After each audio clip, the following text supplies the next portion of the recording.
Écho broutait. Il broutait lentement. Il avançait lourdement en suivant les points d'enracinement des plantes. Il les arrachait résolument, bien que pensivement. La prairie n'allait bientôt plus satisfaire sa faim. Ces derniers temps, d'ailleurs, sa couche de graisse avait diminué, discrètement, mais inexorablement. Ses réserves s'étaient amenuisées. Sans un coup du sort, ou le fouet d'un revirement, Écho se trouvait sur le point de s'éteindre là, le sol étant de plus en plus caillouteux et sablonneux.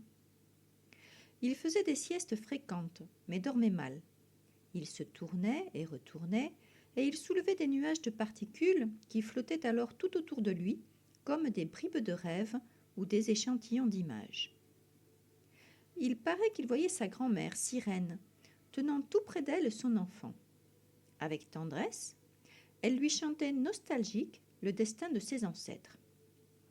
Elle lui racontait comment ses grands-parents éléphants avaient dû s'exiler, quitter leur terre et s'adapter à leur nouveau milieu. Pour vivre sous l'eau, ils avaient dû serrer tellement fort leurs jambes arrière l'une contre l'autre en y enfermant leur queue que tout l'ensemble s'était transformé en une unique nageoire longue et plate. La seule qualité qu'ils avaient pu conserver de cette partie de leur anatomie, c'était une force d'élan et de rebond, une souplesse de ressort, précieuse dans les moments les plus critiques. Ils se sont retrouvés à ras de terre, puisqu'ils avaient également dû perdre leur trompe. Leur nourriture n'était plus aérienne du tout. Leur trompe devenait un handicap. Ceux de la famille qui étaient restés attachés étaient entravés dans leurs mouvements. Ce long nez s'obstinait à s'enrouler autour de la jambe qui leur restait, ou bien à s'entortiller autour de leurs pattes avant. Du reste, c'était comique de les voir si pâteaux. Certains ont eu la chance d'une mémoire plus limitée. Ils ont pu raccourcir leur trompe rapidement. Ils regardaient donc les autres en souriant gentiment, en riotant discrètement, en riant ouvertement, en rigolant franchement, ou en ricanant avec une insolence démesurée. C'était selon. On aurait dit que la grand-mère d'Écho en était chagrinée, même si elle faisait tout pour ne pas pleurer. Elle avait appris, de façon abrupte, que les larmes étaient dangereuses. Parce que son père en avait laissé couler une, ou une de trop, allait savoir, il avait été saisi, capturé et mis à mort devant elle sous ses yeux. De peur, elle ne pleurait plus jamais. Écho se réveilla en sursaut. Quelque chose s'était accroché à son dos. C'était encore un de ses rémoras, un de ses poissons ventouses. Il aimait bien leur compagnie, mais il devait être vigilant. Il savait que ceux qui avaient ravi l'être cher au cœur de sa grand-mère les utilisaient, de manière insidieuse, pour arriver jusqu'à lui. C'est depuis ce grand malheur, d'ailleurs, que l'interdiction de pleurer a frappé et façonné les esprits dans sa famille. Mais lui, Écho, il nous intéresse, car il ne peut pas s'en empêcher. Cela lui sort comme ça, tout seul, avec une aisance déconcertante et même embarrassante. Quand il chante, on pourrait même entendre ce murmure en arrière-fond. « Je pleure pour tous ceux qui ont dû s'en cacher. » Attention, Écho est bien conscient et du danger de pleurer et du danger que peuvent véhiculer les rémoras autour de lui. C'est pour cette raison d'ailleurs qu'il a du mal à se reposer. Il doit rester très attentif au moindre signe étrange. Il sait pertinemment qu'un rémora avec un fil à la nageoire, c'est un piège fatal assuré pour lui. Alors, il garde toujours un œil ouvert et reste sans cesse sur le qui-vive. Au moindre geste suspect, il fait un roulé-boulé, une vrille avec sa puissante nageoire et vérifie qu'aucun lien à la noix de coco n'a été disposé autour de lui. Mais, nous en sommes sûrs, cette vigilance constante, associée à la disparition de l'herbe de la prairie, devient de plus en plus difficile à vivre. Pour l'instant, comme il ne voit rien dans son environnement qui peut lui suggérer une envie de changement, il cherche au fond de lui. Il laisse des questions lui effleurer l'esprit, genre « Si mes ancêtres sont passés d'éléphant à dugong, puis-je faire le mouvement inverse, ou bien même un autre ?» Alors, il écoute attentivement toutes les voix qui surgissent de sa mémoire d'ancien éléphant. Souvent, ça l'assaille de toutes parts, et cela lui suggère des histoires toutes plus vraisemblables les unes que les autres. Cela le fait à la fois frémir d'effroi et frissonner de tendresse. Il a voulu s'y retrouver dans tant de diversité et de variété, et mettre de l'ordre dans tout ce pêle-mêle. Étant donné qu'il sert souvent de taxi ou de facteur aux poissons ventouses, il s'est dit que pour une fois, il pourrait bien leur demander un coup de pouce. Il pourrait l'aider dans son classement en retenant près d'eux, grâce à leur capacité d'accroche, toutes les histoires qui auraient un point commun. C'est ainsi qu'il a commencé à voir plus clair et à discerner à quel moment le cours de la vie avait basculé chez les éléphants du gong. Il s'est donc concerté avec ses hôtes et a demandé à chaque poisson ventouse d'accrocher sur lui en des endroits différents tous les chapitres d'existence qui avaient entre eux une quelconque ressemblance. Cela a pris du temps, pour ne pas dire un temps certain. Echo est enfin parvenu à discerner des tendances, dont il a baptisé les rémoras pour mieux se repérer. Il a observé que ces tendances semblaient elles-mêmes dépendre les unes des autres.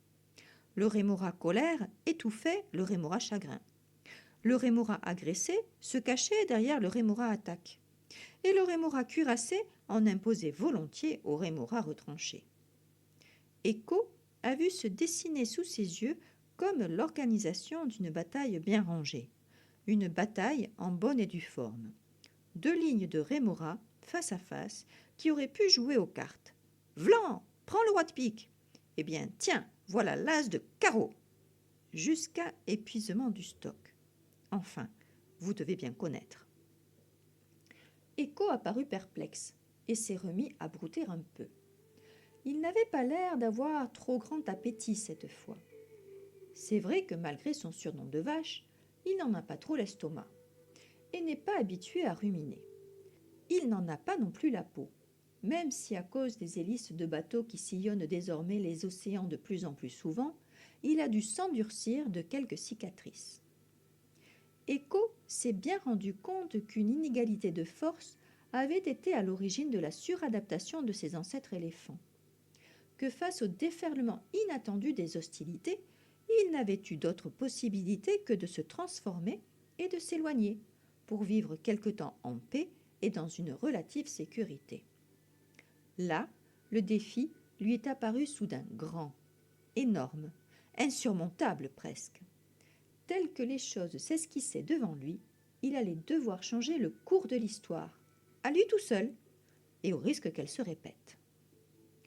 Il faut dire que ça l'a accablé, ce poids. Nous avons vu ses épaules se voûter.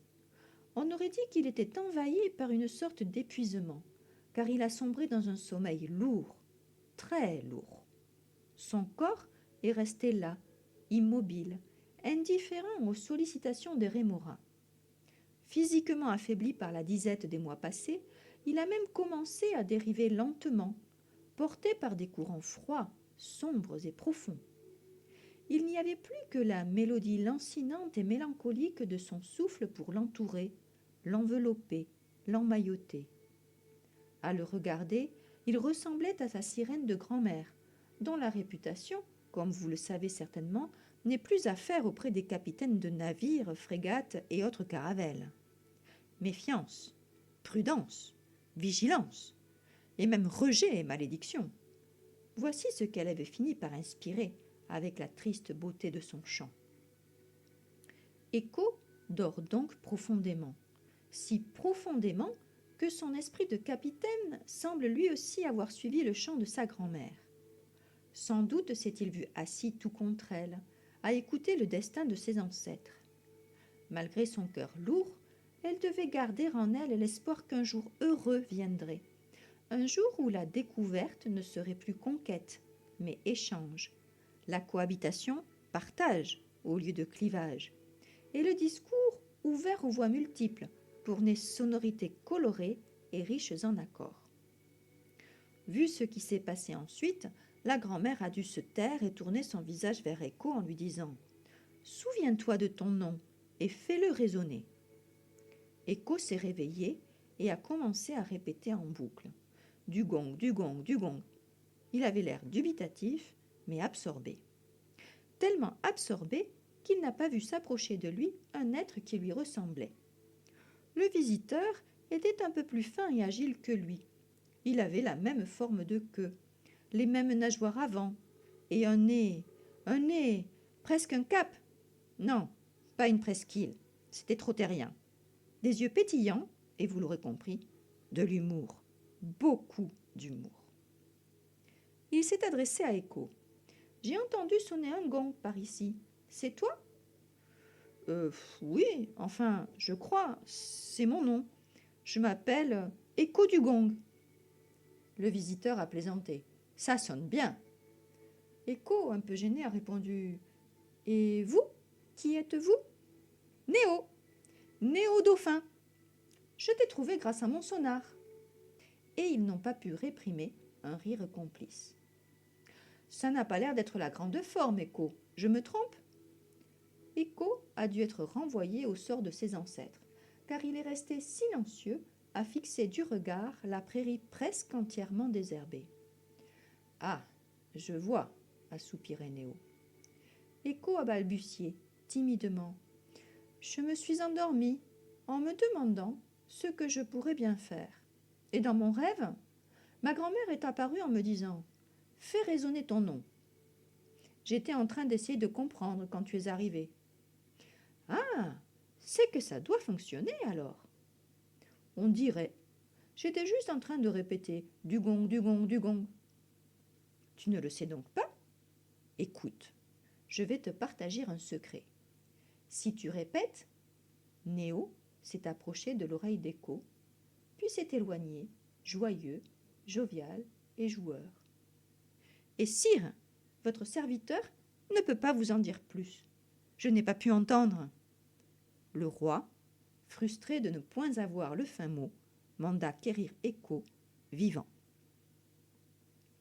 Histoire écrite et lue par Sophie Bédourède, d'une chouette histoire.